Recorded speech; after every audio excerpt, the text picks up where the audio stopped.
Кожны год на дорогах вобласці гінуць людзі. З пачатку года ў рэгіёне ўжо адбылося 416 дорожна-транспартных здарэнняў, у якіх 65 чалавек загінулі, 4 з іх у Брэсце, 416 атрымалі раненні рознай ступені цяжкасці. Сусветны дзень памяці ахвяр ДТЗ заснаваны Арганізацыяй Аб'яднаных Нацый у 2005 годзе, і гэтая дата мае сімвалічнае значэнне. Яна крочыць праз тыдзень пасля памінальнай нядзелі, якая азначаецца ў заходніх краінах. Заўсёды да правядзення дня памяці далучаецца і ў Беларусі. У Брэсцкай вобласці удзел у мерапрыемстве бяруць супрацоўнікі Дзяржаўтаінспекцыі, члены грамадскіх арганізацый, святары праваслаўнай царквы.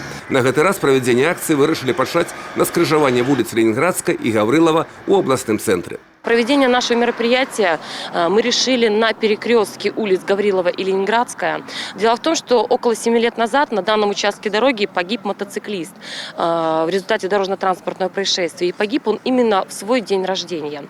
И, как показывает практика, зачастую на данном участке дороги происходят дорожно-транспортные происшествия необъяснимые. Поэтому решили провести мероприятие именно с данного перекрестка. Ну а в последующем мы хотим посетить другие нерегулируемые пешеходные переходы, где в этом году получили тяжелые травмы люди и погибли граждане.